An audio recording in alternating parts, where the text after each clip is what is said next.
Hello, everyone. It's Dennis here with Collider Games, and I'm with Josh Weyers. in South Africa. And we just got off a That's right. four-player multiplayer live stream of Ghost of Tsushima Legends mode.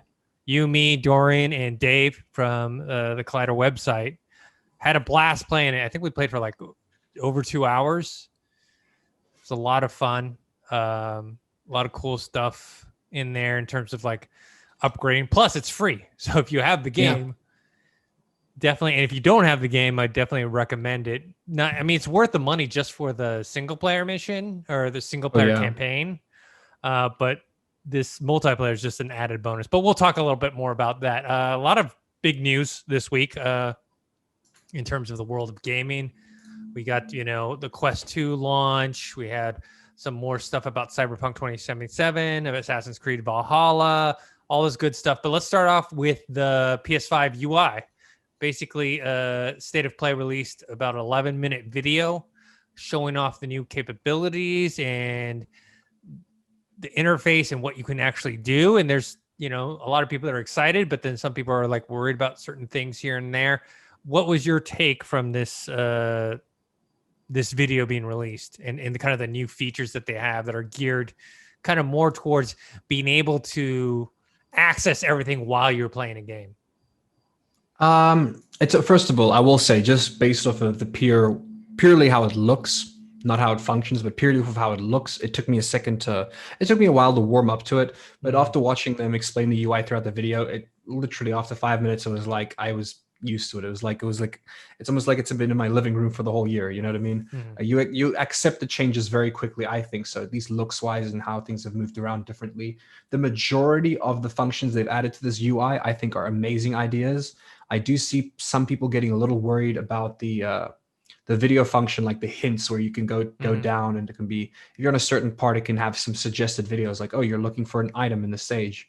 Like, I can see that being annoying because I believe someone said it kind of it goes around paying the YouTuber for his view. You know what I mean? Like shame if someone worked on the video, then help them out. But I do also like that function because then it is nice to be able to like look for hints without having to worry about spoilers.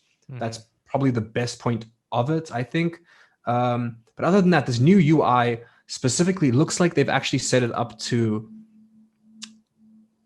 It looks like it's easier to stream because streaming on console is fairly difficult. But with the new UI changes and like the fact that you can have like dual screen setups and stuff like that, it's going to be a lot easier to not only be streaming on console, but to be able to organize and manage that stream from the console itself. It looks like it should be easier. And they haven't said anything about that or spoken about it, but I feel like with what they have going for them with the UI, it'll be so easy for them to like get some updates going to make it like stream friendly. You know what I mean? The biggest thing for me is the the split screen, the multi-screen thing, the picture within a picture thing. It's so enjoyable to be able to do two things at once. Like, I think of, like, when I play Minecraft, I like to listen to podcasts or I like to watch TV shows. So it's nice that I can play one game on one side of my screen, have something else on my other side of the screen. Or even if I have a friend who's live streaming, like they showed off, a lot of my friends are live streaming all the time. So it's nice that I can just watch them live streaming while playing a different game, and I can support them. Like, yeah, I can't see how some people are complaining about it, but it's like, really doesn't seem like it's going to be that big of a deal. The complaints they have, like, is more good than bad, And I think once we actually have our hands on it and we're trying it out ourselves, I think we're really going to enjoy it. It's fast. That's one of the things I noticed as well. It's fast, bro. It's a lot faster than the current UI. So there's that. So for me, I feel like it's one of the things that I like about the Xbox and the Xbox ecosystem is I prefer the Xbox UI to the PlayStation one.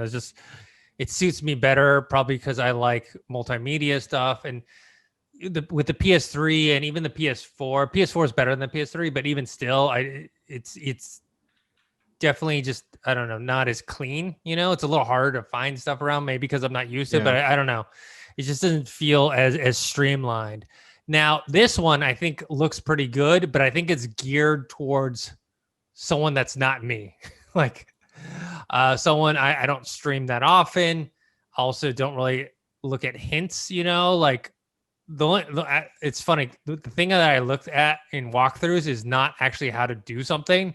I look at how many levels I have left. I don't know why I'm obsessed with it, but when I play a game, I want to know where I am level wise. Like if God of War has 16 levels, what level am I at? So I just look at the titles of the levels and what number it is. So that's another area which I wouldn't use very often.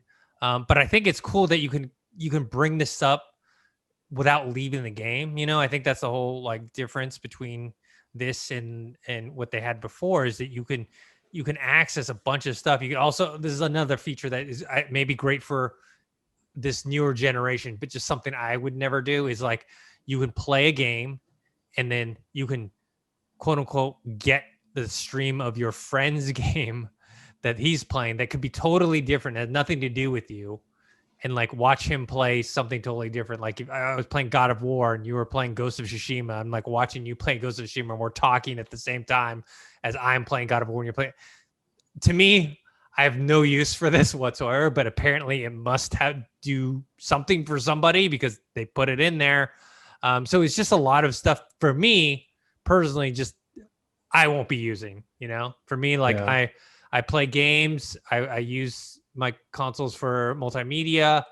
And then when I do live stream or when I do like co-op, it's very simple, right? It's just, okay, let's, get on there, talk while we play. And we're talking about this game. I'm not watching something else. I'm not trying to watch TV at the same time that I'm playing the game. You know what I mean?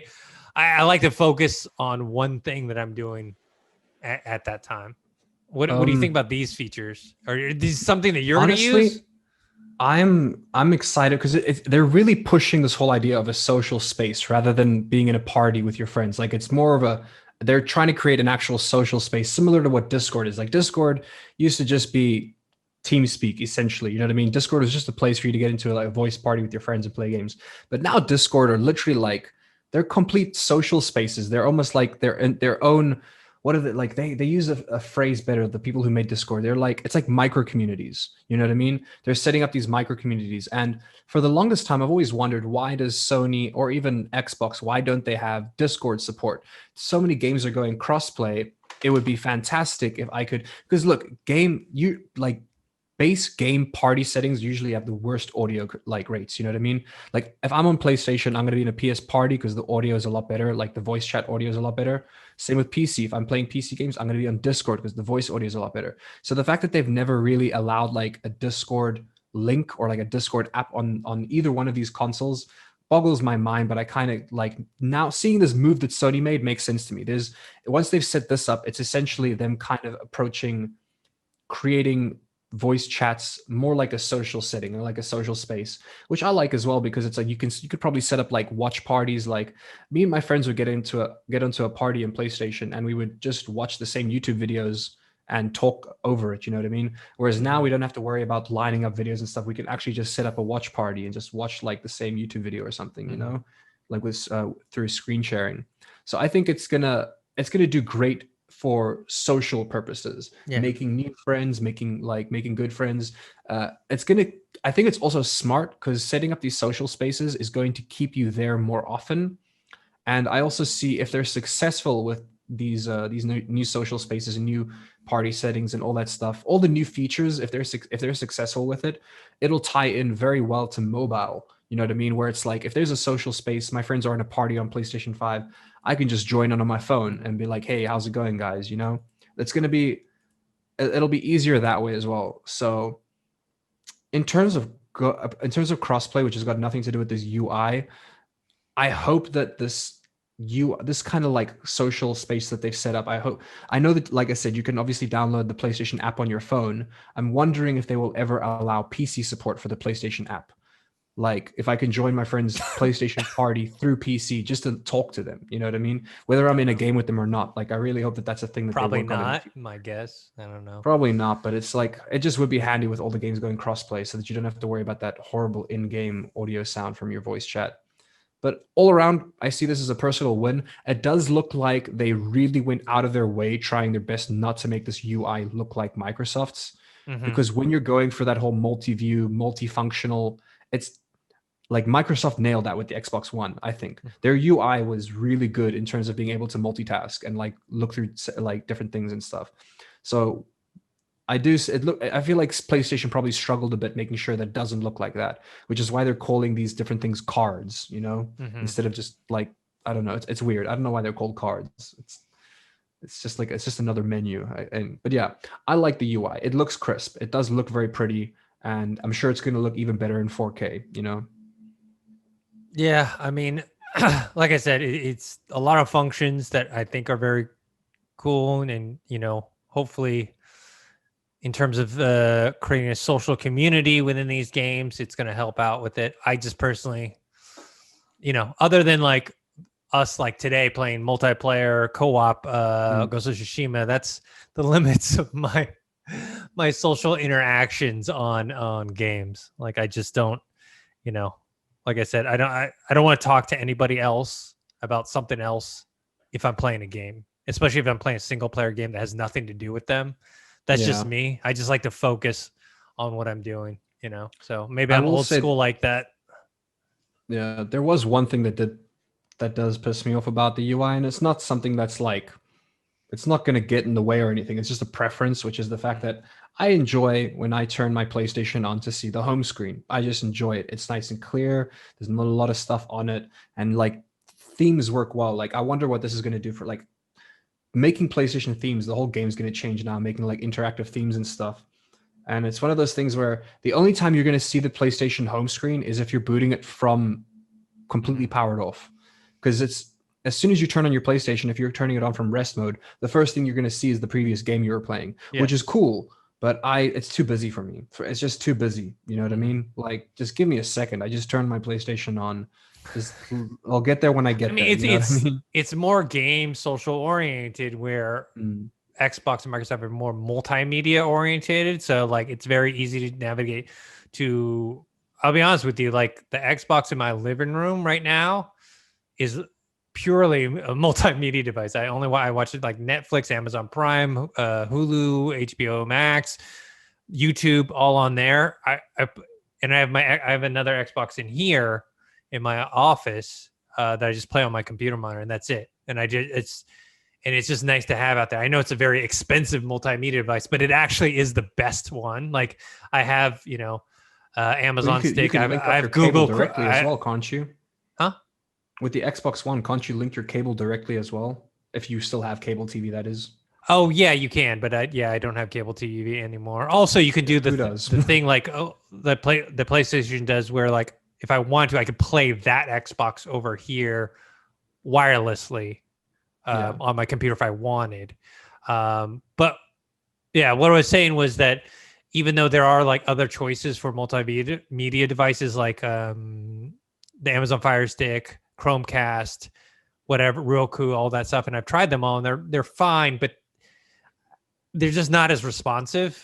I find they start to bog down. They start to, the interface isn't quite as clean, and the Xbox One is just like, you're not going to spend the $300-$400 just to have that as a multimedia device, but it's just nice to have anyways. But yeah, overall, I think, we're seeing Xbox, and it's nice to have this where like the PlayStation is going one way and Xbox is going a different way, a different solution, I guess, or not solution, but kind of a thought process in how they want their UI to be. I will say there was one of the things that they mentioned in this UI experience, which has got more to do with hardware than UI, but they were talking about using your controller as a microphone. And now I know like some of the previous controllers had that ability too, or at least it could pick up noise, because I remember that was a function in like the PT demo that I played. I had to breathe into my controller at some point, which is weird. But I wonder if it will have noise canceling or if it's directional, because it's one of those things where if they could nail it, I could really see that being not a selling point, but a win for them, where if it's like, if I can have my entire audio coming from my TV and I don't have to use a headset, and I can use my microphone my controller as a microphone. If it's directional and it's only picking up the audio coming from the front and not the back, then you could use it that way with that. Because I'm not going to lie, like wearing a headset after like an hour, it sucks. You know what I mean? Or even Depends on what headset you have. It could be too tight. It could like hurt your ears after a while. So that would be kind of cool, just for casual playing. You know what I mean? If it's like if the microphone is directional, because they haven't, as far as I could tell, there's not much specs on the microphone itself. You know. Mm-hmm. Yeah, that's something to I mean, watch it's not out a big for. feature. It's just something that they put out there. But that would be cool if I could use the remote controlled microphone without getting like my TV audio getting picked up in it. That would be great. You know. They also have a instead of game photo mode, it's like a PS5 photo mode. So it's like any game that you have, you can just cut to or enable the photo mode from the PS5 and just take a picture like that. But I mean, it's a very, I think, standard, you know, you're not like changing lenses, you know, blurring backgrounds and etc. It's just a more of a screen grab, screenshot type of thing, a quick and dirty way to get something and quickly send it off versus making something, you know, quote unquote, more artistic. Yeah. Like people are doing like with Ghost of Tsushima or something like that. And they're making it easy for you to like get that and send it to people or whatever. So, I mean, all in all, I think is a good thing. I mean, obviously we have to actually play it and use it in process to see how it is. And if, yeah, like I said, I won't be using most of those features, but I'm sure a lot of the younger generation will. So. Yeah, I'm curious to see what the themes are going to be like, or like what that does for the theme building community, you know? Mm-hmm. All right, moving on to the next topic. Another big news this week. Quest 2 launched. People, I know a lot of reviewers and stuff had it for the last couple of weeks. I got mine finally. And I did a couple videos on the channel. One, an unboxing, and then two, a first impression. So I kind of want to talk about that for a second. You can get, you know, check more detail in that video. But basically, the Quest 2 is basically much superior to the original Quest. I mean, the main thing is the resolution. The resolution is much clearer. And it's one of those things where if you look on YouTube and there's like side-by-side comparisons, you can't tell the difference because you can't really capture the difference in on the recordings. I mean, you can, it's a little bit, but by the time it goes through YouTube compression or whatever, that significant difference is lost. But if you actually pick one up and look through it, it is much, much clearer than the original Quest. And I think that's the best thing about it. It has a faster processor, so load times are much, much better. I mean, in general, most Quest games don't have slow load times except for the bigger games like Walking Dead, Saints and Sinners. So that helps in that regards. It's smaller and lighter. It's funny because like if you read the specs on like how much lighter it is and how much like shorter it is, it doesn't sound like much, but when you actually pick it up, you're like, oh, okay, this is like a much more manageable size. There's some drawbacks I mentioned, but the main drawback I said was the head strap. The head strap is terrible. It's like this cloth. You got the Pro. Did you try the Pro one though? Well, I got that yesterday and I put it in. It's night and day. It's called the Elite strap. I got the one with the battery. Yeah. Mainly not because of the battery, because usually my sessions of playing VR are usually an hour and a half. So it doesn't really matter. Because basically the Quest is about 2 hours. If you get the battery, it adds another 2 hours to it, right? So that's like 4 hours. I usually don't exceed 2 hours in a sitting. Would you say, because this was the only other reason I was leaning towards the battery pack, because also, once again, I don't see myself playing VR game for more than 2 hours. Does it, like, I don't know, because I was leaning towards getting the battery pack Pro strap because I feel like it could also work as a slight counterweight. It does. It does. Does it? Yep. Hell yeah. Yeah, it does. It's so much comfortable. Like the Quest 1 was okay, right? It had the rubber one. You put it on. You know, you can put it on for a long, long time. This new one, man, if you tried out the new head strap, it's terrible. Like it like when you have to save money somewhere, you know? Yeah. So when you adjust it, it's not very easy to adjust it. And once you do, it just feels like it's clamping on your head. The Elite strap, especially the Elite strap with the battery, it's a counterweight plus it wraps around your head like comfortably, and you dial it in. Anyone who's played like a Rift S knows it's just, and you can put that on and wear it for a long time, and it's it's night and day. The dial option is the best. The PSVR has that as well. I think a lot of VR machines have that. It's just so much easier to take it on and off. Quick question, because me and my friend are having an argument about this the other day, and I'm pretty sure that the difference wouldn't be noticeable.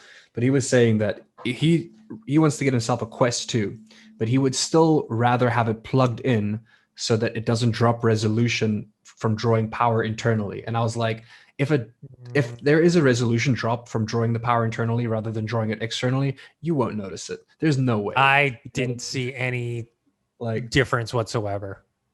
I think that it's still so much better the only thing untethered than to have that extra power. Yeah, unless he's thinking Half-Life Alyx or something, then yeah. Well, no, if he's also thinking the Oculus Link stuff or whatever, and playing a game that's run off your PC, yeah, sure, the textures will be higher res running through that, but that's not a native Quest game. You have to do that regardless, unless let's say hypothetically you bought Walking Dead Saints and Sinners both on the Quest and on the PC, then yes, you would see the difference in the PC version because the textures would be greater or whatever.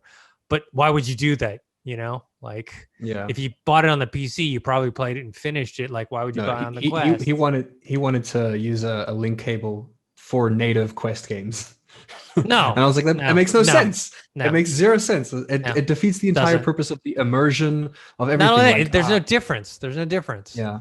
It's not doing. It's drawing power regardless, and also the link cable. Unless you buy the official Oculus Link cable, which is like $80, it doesn't power your headset.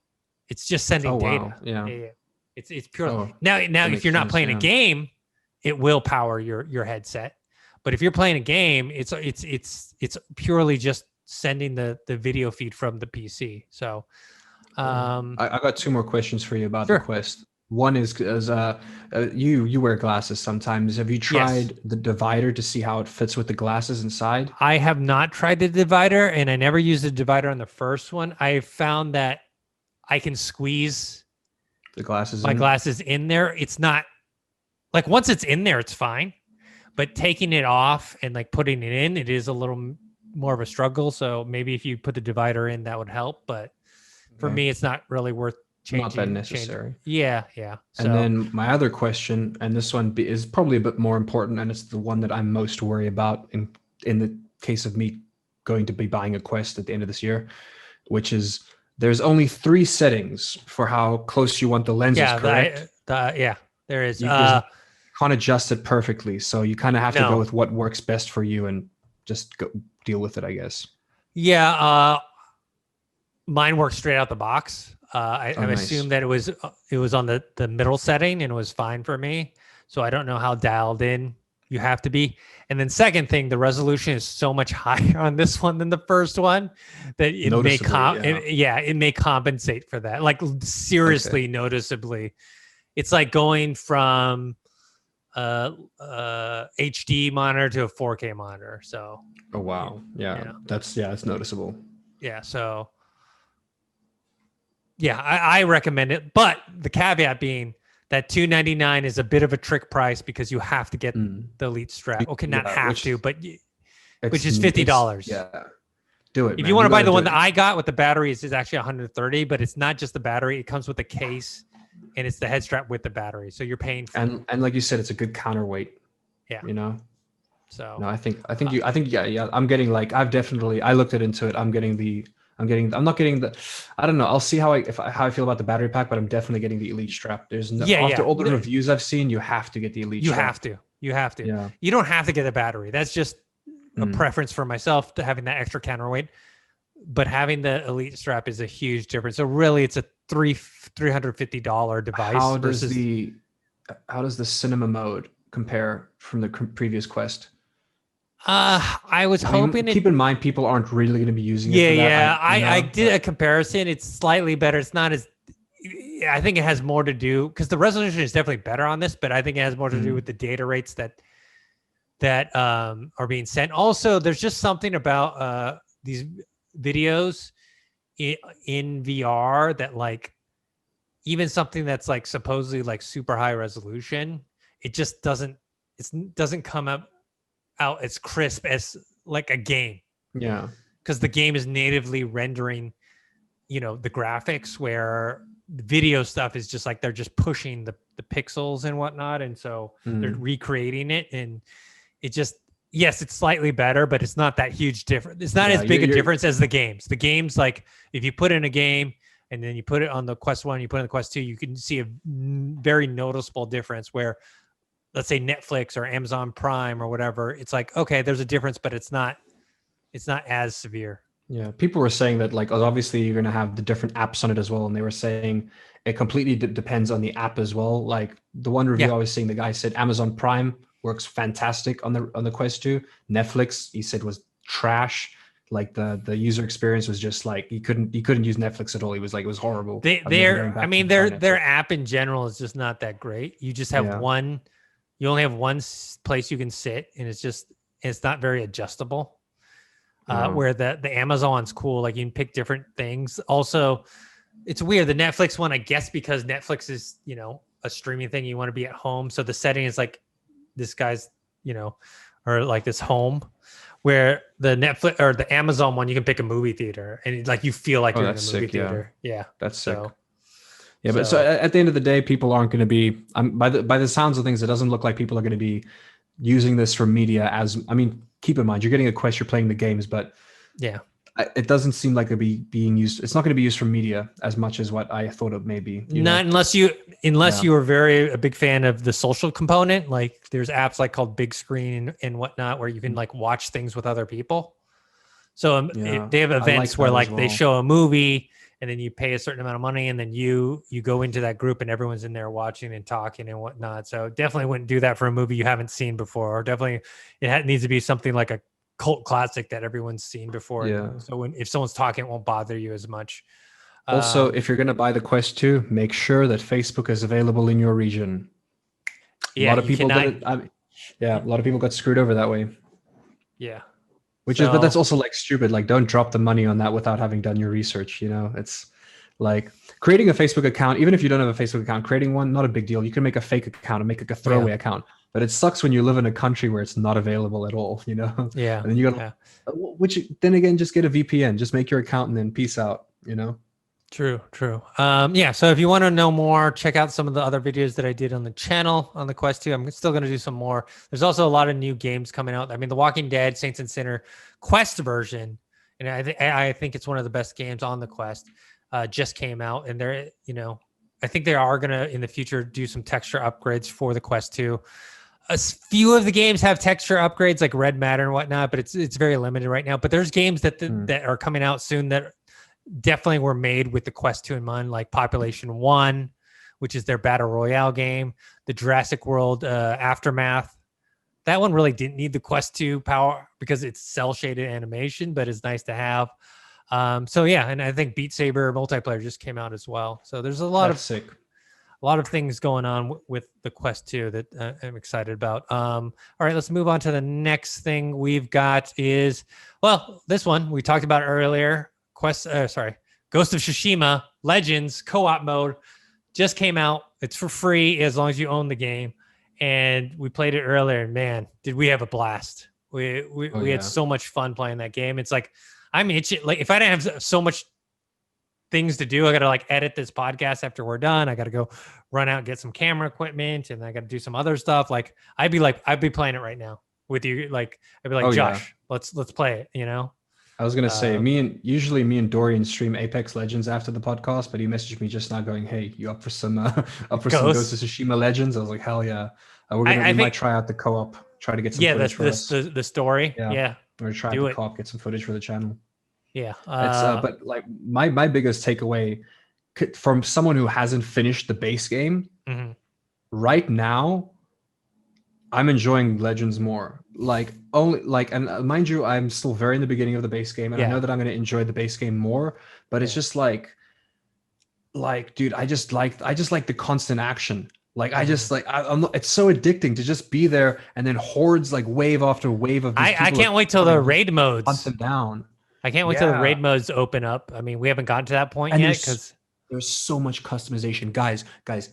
If you are watching or listening to this, like check out our video because there is so much customization in this multiplayer mode. Clearly, they were working on this for a long time. This must have been like they knew they were going to do this when they first came up with this. Well, game. I think they wanted to do this at launch. They just couldn't finish it in time. Dude, it's fantastic. I haven't tried the co-op yet, but just the 4-person, it's addictive. It's fun. We technically didn't even finish a level. We were on like the bronze stage, and we kept like the best we did was 13 waves. Because the game is 15. No, we got up to 13. Yeah, we need 15.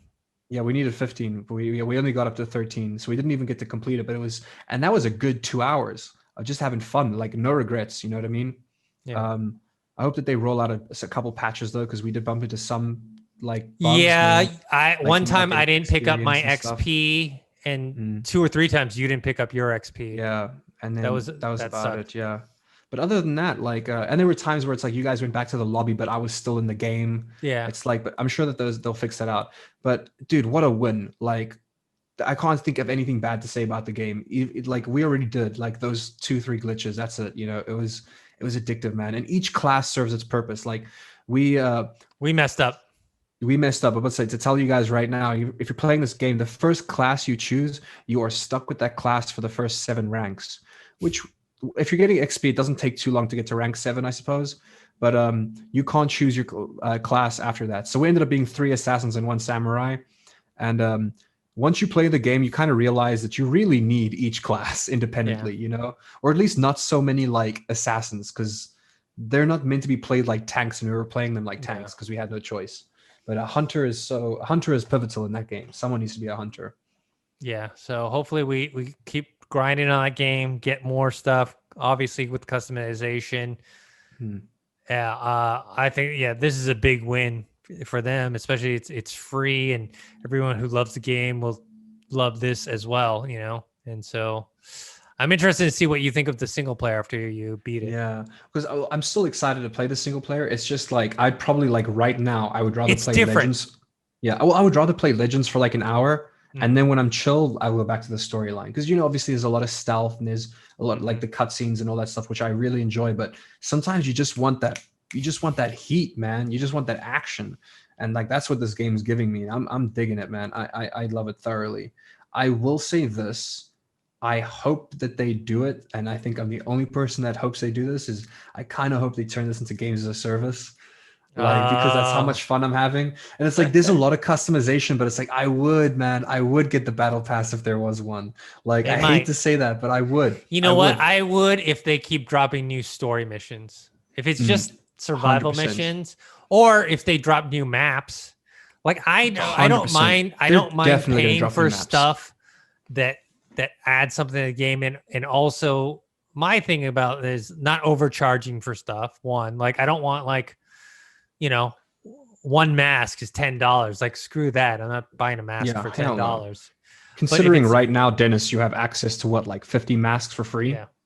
It's no one's gonna buy it. No one's gonna do that. Yeah. I wonder how if they have a battle pass, it would have to be cheap because, like you said, the base game right now, customization offers you so much like different types of outfits, masks, different like swords, also like even they have this. The coolest thing that I think that they added was that there's a VFX for your sword, and you can get like different VFX for your sword. Like when you draw your weapon, there's this like beautiful animation of leaves or whatever. You can change it. You know, it could be blood, it could be leaves, it could be later on, who knows, maybe it could be electricity. They have so many things that they can add to this. And like for instance, like because they've already added these cosmetics, I don't see them creating a battle pass for that. But for emotes, definitely see them making microtransactions for adding new emotes in the game and stuff, you know, and new ways to communicate in game. But I love it, and I wouldn't be mad. I wouldn't be mad if they added microtransactions, especially if it's only cosmetic, you know. Yeah.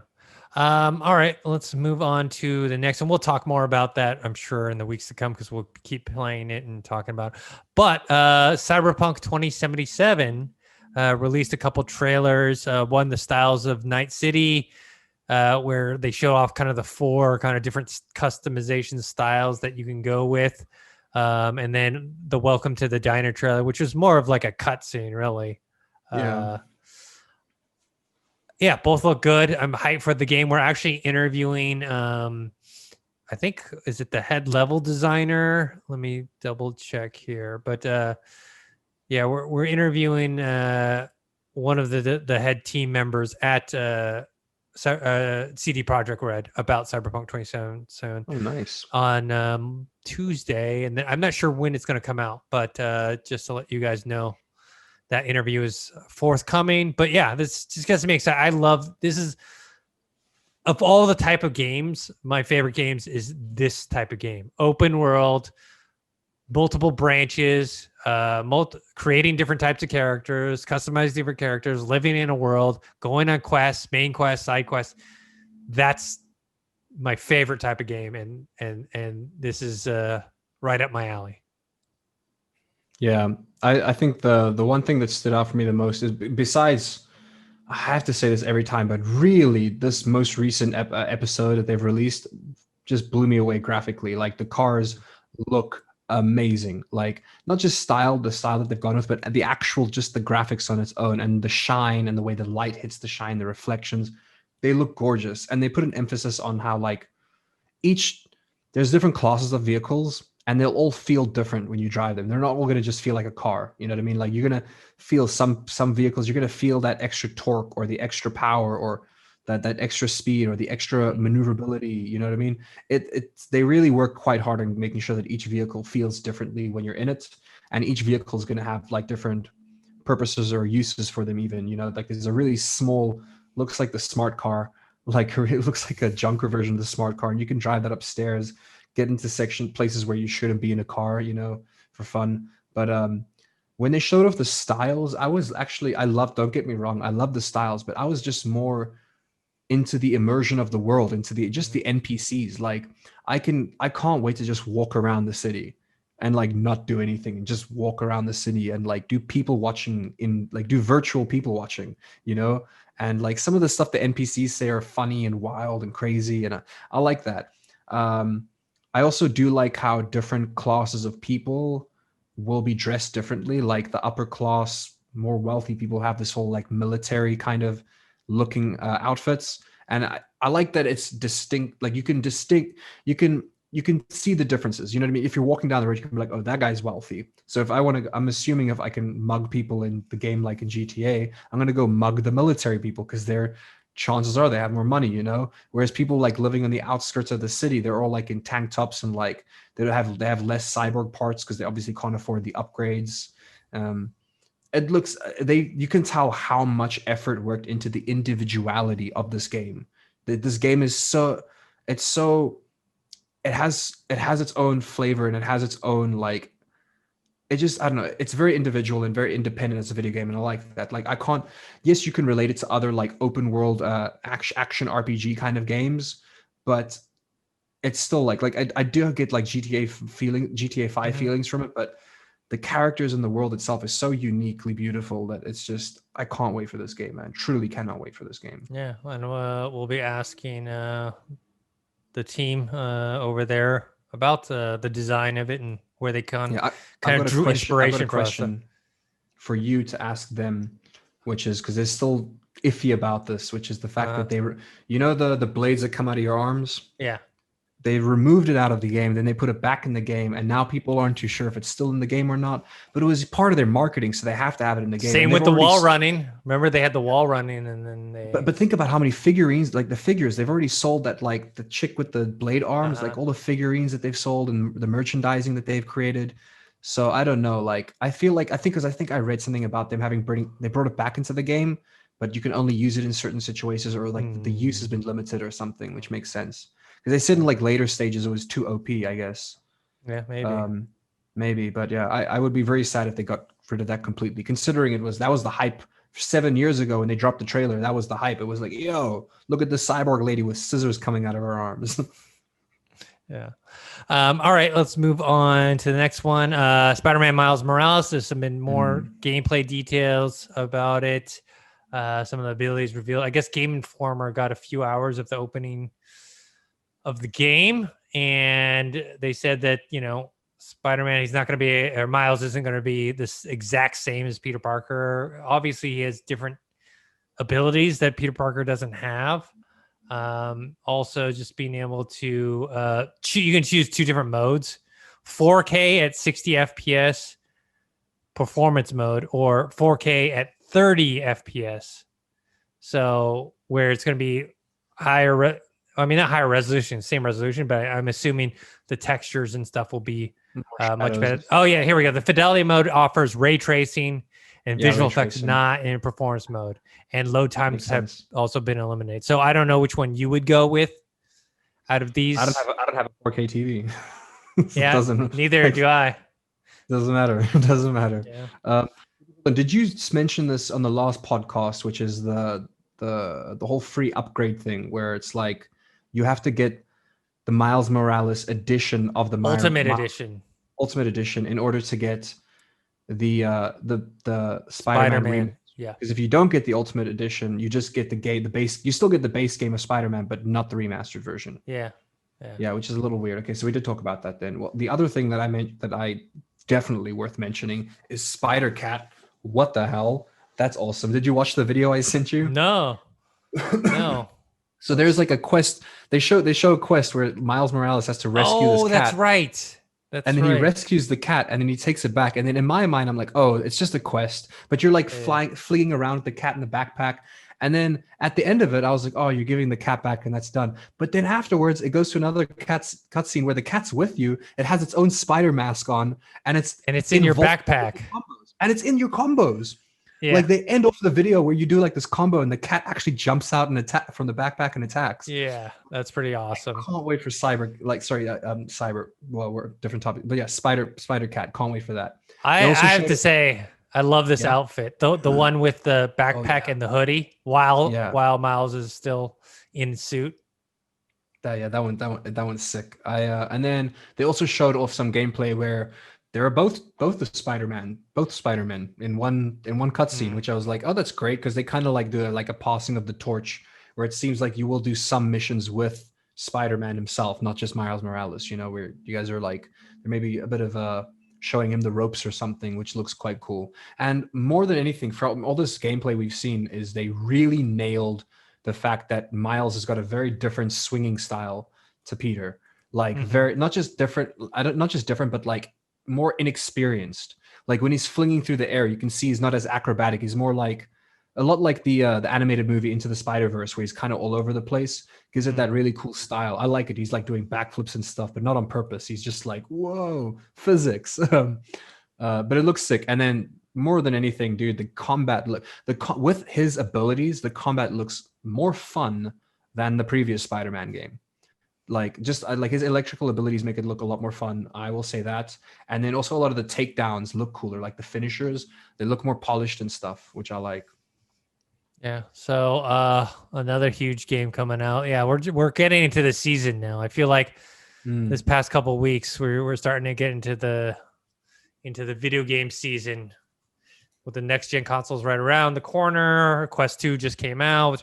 We had this Ghost of Tsushima DLC just dropped that people are going to be playing all day, all night. And then, we get Spider-Man Miles Morales coming out. We've got Assassin's Creed Valhalla, which we're going to talk about next. There's just Cyberpunk 2077, like just so much good stuff coming in the next few months.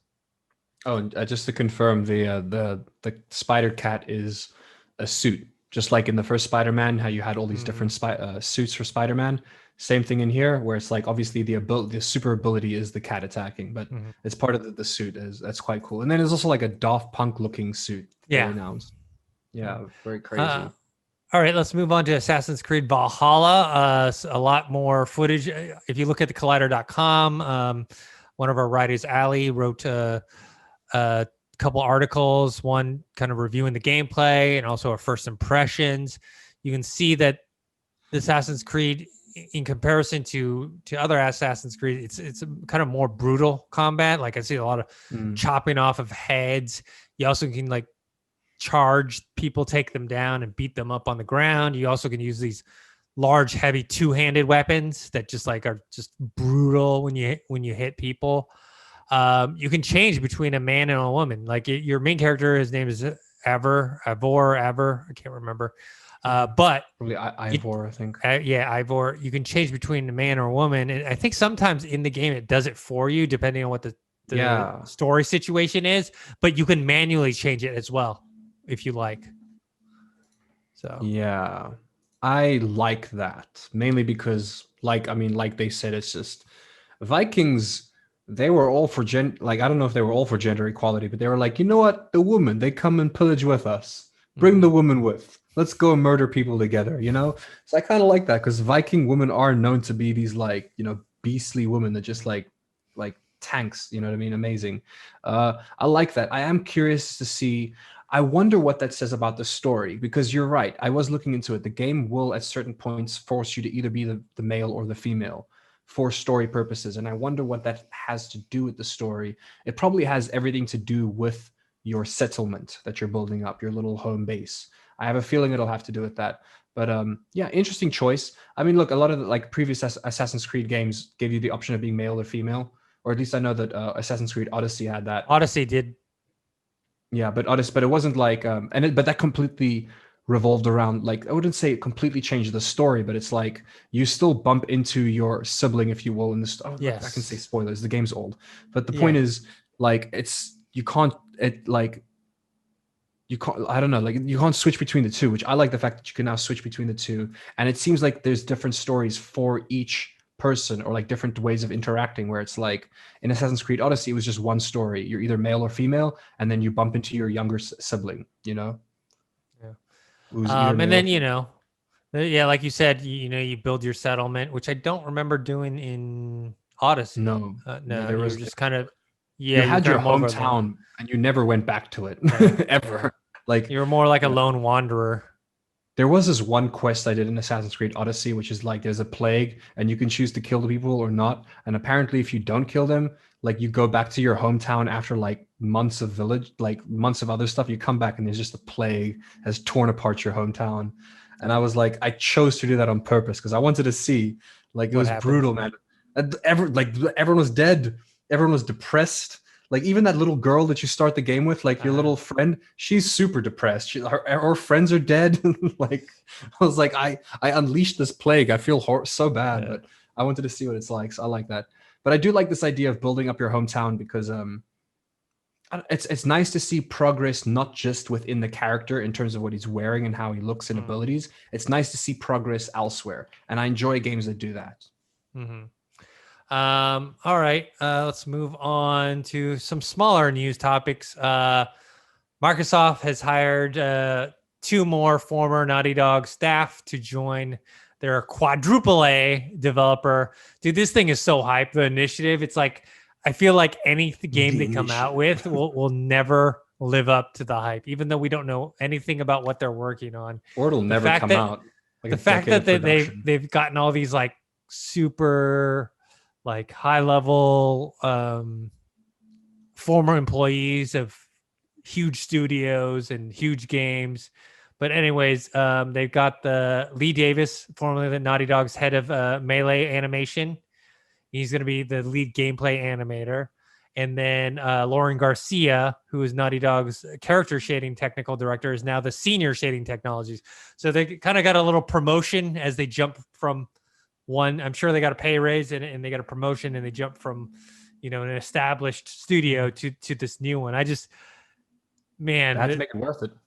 It's exciting. It's just, wow. The pressure on this game is whatever they're working on is going to be immense. I don't think it's what the rumors are, which is everyone thinks it's a Perfect Dark remake, and I don't think that they would pull in. I don't think there's no way they're pulling in these people to do a remake. That's a stupid rumor. No way. Yeah. It's got to be a brand new IP that Microsoft owns. That's the whole point of this studio, is to create new IP. And it's got to be something they have a lot of confidence in. Like, it's got to be something that they have a lot of confidence in. Like, whoever came up with this IP, they must have, like, when they pitched it to Microsoft must have been like, that's the one. That's what's going to get us back. Because there's so much. I mean, it could be one of their existing IPs, but I think it's got to be something brand new. No. It's got to take us by storm. It's got to be. They need to create IP. They want to create what is going to be the next God of War? What's going to be the next Last of Us? What's going to be the next Uncharted?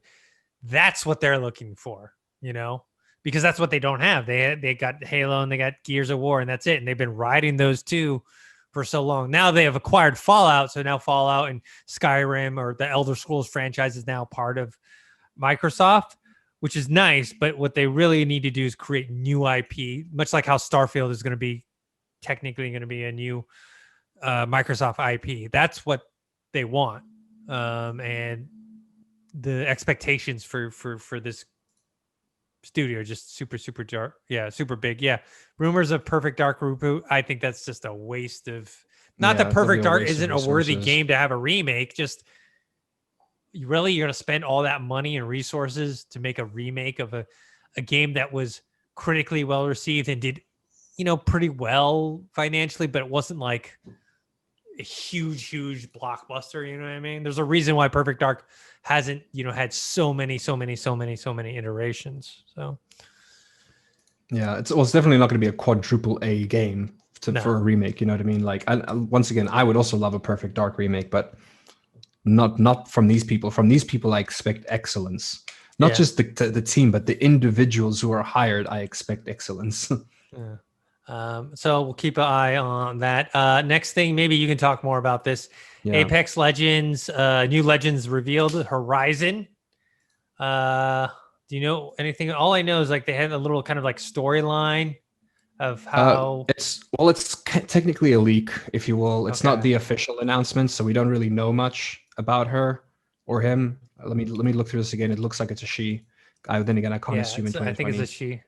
Yeah, but they there's no, from what I can see here, there's like, is this an ability? No, there's no abilities. Like it's not showing anything. It's just showing the leak of what she looks like. And I don't know. It seems like there's some kind of cyborg. They revealed it in the game though, right? They did a little kind of teaser in the game, which is sick. But like from the teaser itself, there's not much to grab, which it does kind of show off this electrical thing, which looks like it's about, it could be a gauntlet, because when it pans out and it pans up to her. So clearly the thing that they were focused on is about the size of what looks like a portal gun. I don't know why that's coming up in my head, but size-wise, it looks like a portal gun. So maybe she comes with some type of device or something. I'm not too sure. I'm curious as to see what her abilities are going to be for this. Mm-hmm. But yeah, it's a good way to build up hype, I think. It's but it's like, I don't think that they got the results they were expecting with doing this in-game reveal. You know what I mean? Like, there's hype around it, but like I have a lot of friends in the Apex community, and they're not talking about this. They don't care. You know what I mean? It's like, it's cool, but I think what people get more hyped for is the actual announcement, the actual release announcement, where they show like the next season, and then they do like the animation, her backstory. Like, that's when people get more hyped up. You know what I mean? Yeah. I'm looking forward to it though, because Dorian got me back into Apex Legends a couple weeks ago, and I play that more now than Fortnite, and I'm wasting my money on Fortnite because I bought the battle pass. And I just want to unlock Tony Stark, and then I never play the game again, Yeah, you're going to be on this Ghost of Tsushima Legends train soon. Dude, so. Yeah, hardcore, man, hardcore. So not much there to say about Apex currently. Okay. The last thing on mine, and then we'll go to anything you have left over, is the Epic Games versus Apple kind of legal battle keeps going. Remember when Apple obviously took off Fortnite from the iOS store because they were circumventing the payment system, the 30% payment that they get through microtransactions.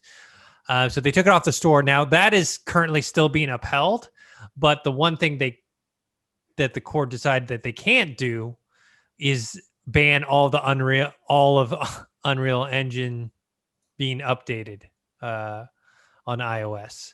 So, which we talked about that a long time ago. Like, they can't do that. That's like nothing to do with the purchasing system. But it was more of like just a petty.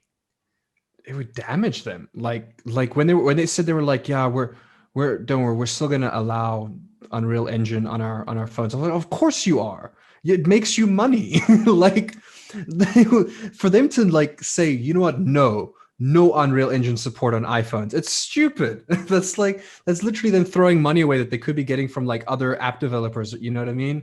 Like, or anybody who wants to use the Unreal Engine to make a cell phone game. It's like when I read this news, I was like, it was kind of like a duh moment for me. Like, of course they did. What was more surprising, and I think we did speak about this last time, was that they gave Epic an ultimatum, which is like they were like, you can get you can get Fortnite back onto the iPhone store. We're still taking 30%.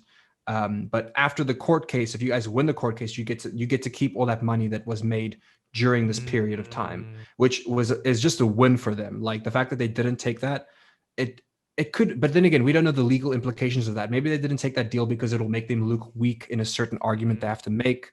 You know what I mean? Like there's a lot of legalities are very interesting. So yeah, but when they announced this, I was like, of course, dude. Like if Apple decided to say, you know what, no more, they would lose apps, they would lose games. It's like, yeah, right now it's the opposite of the win-win. It's a lose-lose right now. They're both losing money. It's a lose-lose. Epic is losing money not having Fortnite on Apple. Apple's losing money because they're not getting that 30% cut.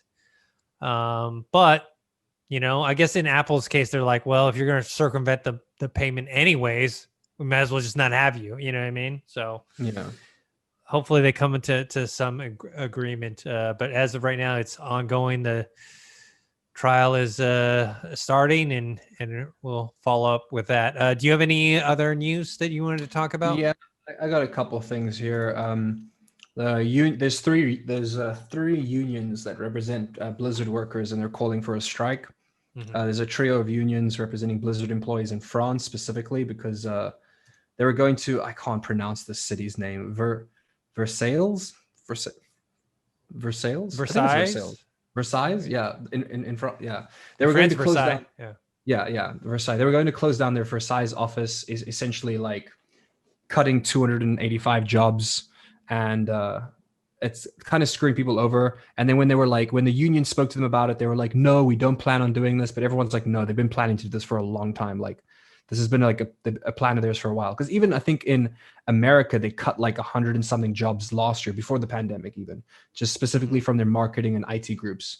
So looks like a lot of people lost their jobs last year, and a lot of people are probably going to be losing their jobs from Blizzard.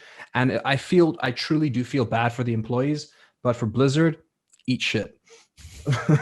That's all I can say. Like they've disappointed me so much where it's like, this is what happens. If you keep disappointing your fans, you will not get our money. You know what I mean? And that's what it is. It's like the only reason they're firing so many people, and they have been since, like I said, last year. This is not even COVID-19 related. This is everything to do with the company having run themselves into the ground, just disappointing people game after game after game.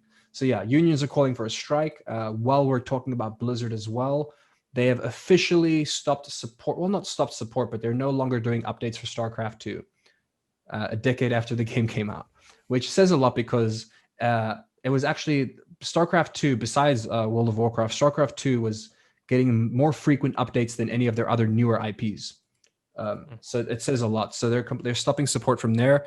But the reason I bring this up is because they said that they're stopping the support for it so that they can focus on other StarCraft related things, which leads me to believe I'm praying to every single god I can think of that they're going to do a StarCraft 3.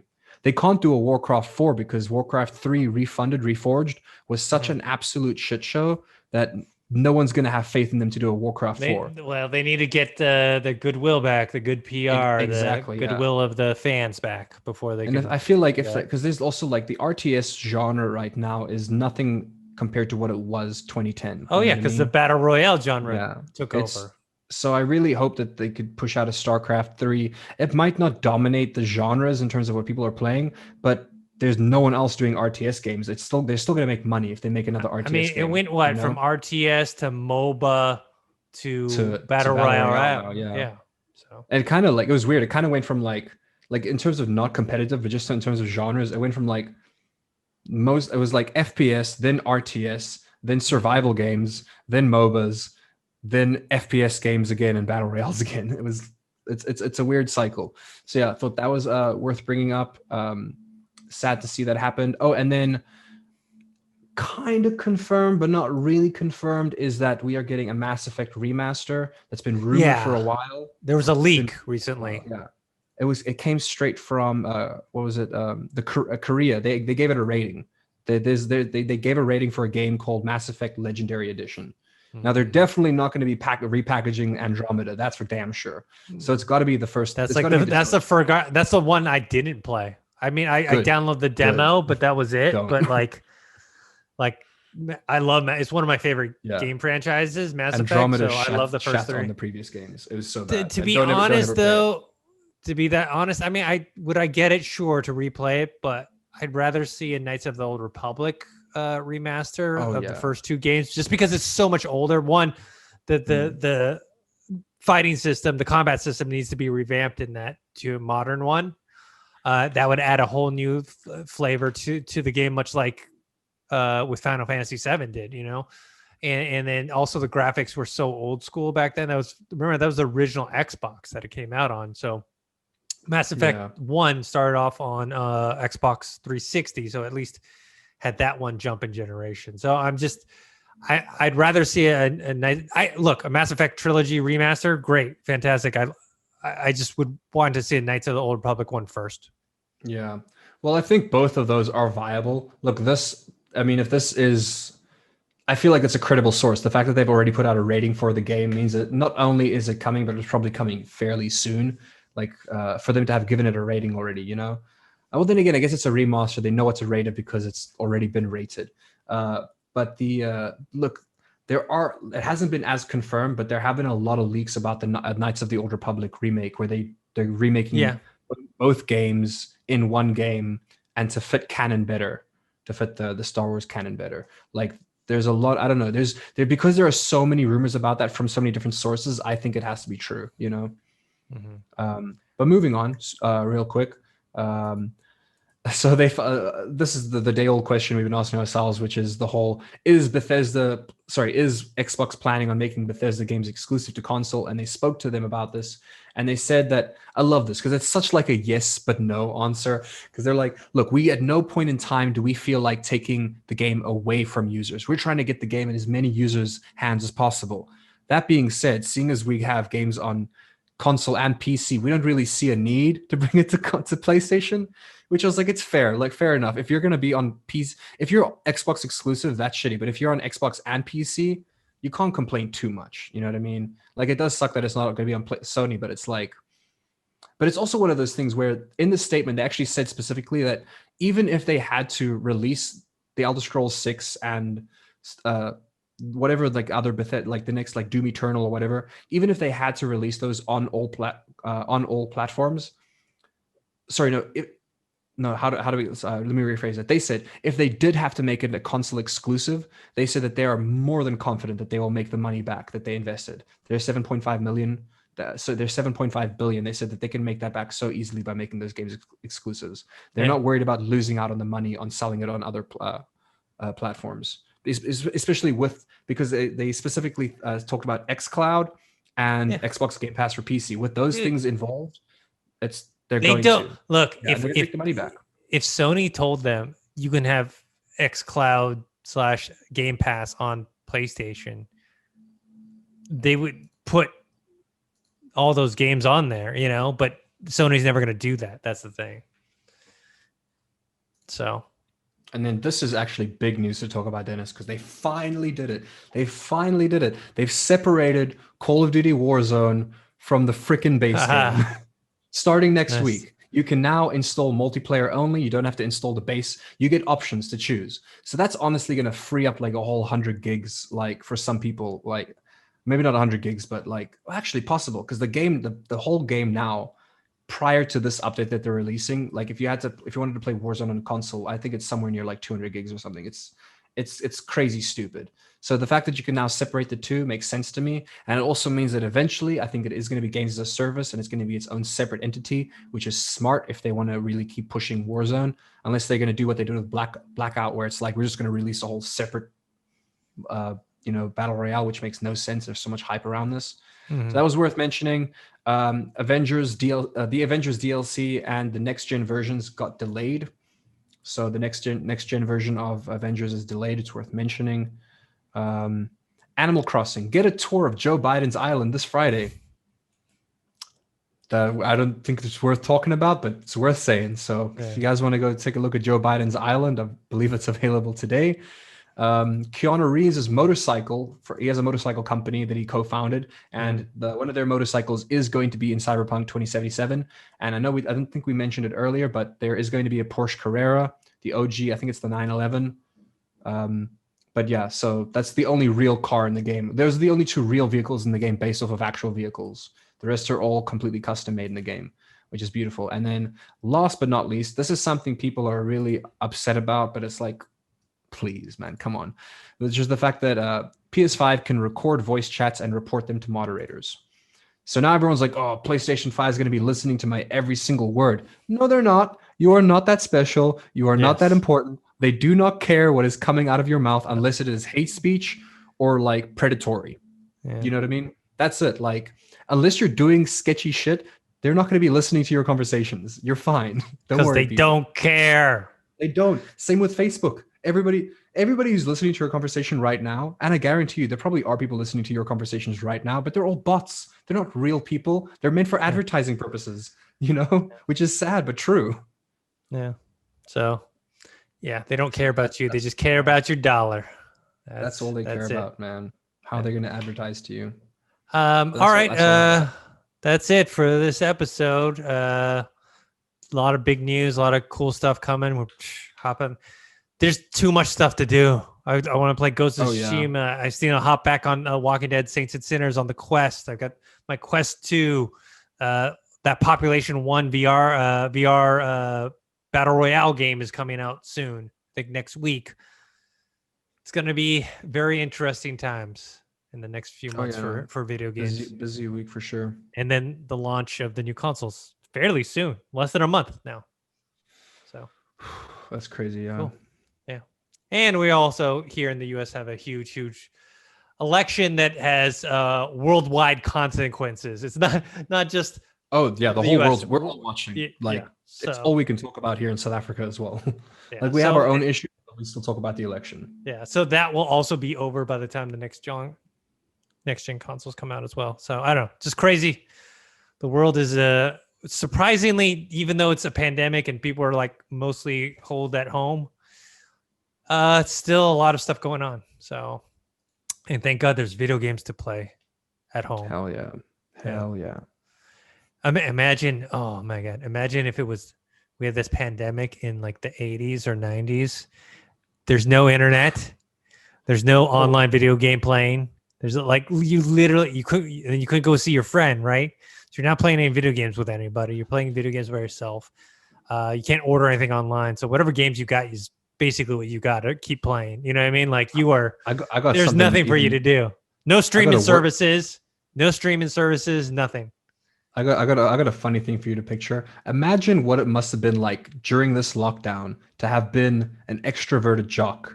Someone who doesn't play video games. He's like, man, I just want to go to the beach. I just want to go to the gym with my homies. And it's like, nothing against that lifestyle, but like, I feel like those people truly must have suffered. I have a lot of mental illness like issues, and I suffered a lot during lockdown, but I feel like people who are social butterflies, they probably suffered the most. Like, I was very happy being alone playing video games. Yeah, I'm not a huge social person. I like seeing my friends and talking to my friends and chatting and whatnot. Like, but I don't go to barbecues and stuff. But I don't seek out like new people to talk to or random people to talk to or whatever. And I'm fine. And maybe it helps that I live with my girlfriend, so I can talk with her all the time. So that is handy. Yeah. Yeah. But yeah, I feel bad for the people who don't like video games. They must have had a really boring lockdown. and don't like movies and TV streaming at home. Yeah, that's horrible. Yeah. Anyways, where can people find you? You guys can find me right here on the Collider Games channel. You guys can also find me on Twitch at Josh_Toki. I don't know what days I'm streaming, but I'm streaming most days. If you're in America and you're sleeping, that's when I'm streaming. But yeah. Cool. You guys can find my Twitter at ThinkHero and on Instagram, Dennis.tzng. Make sure to subscribe to this YouTube channel, youtube.com/Collider Games. Also subscribe to our podcast feed with the Collider Factory feed. Also, yeah, we had that interview with Cyberpunk 2077 developer next week. I don't know exactly when it's going to come out, but I'll update you guys when I do find out that date. And then also we'll be streaming more games. I got to figure out how to stream VR games. I know Doreen has done it in the past. I just got to figure it out on my end. But obviously, we're going to be streaming some more Ghost of Tsushima. I know you and Doreen will be streaming some Apex Legends. So check out all that stuff on our channel. So until next time, see you guys later. Hell yeah.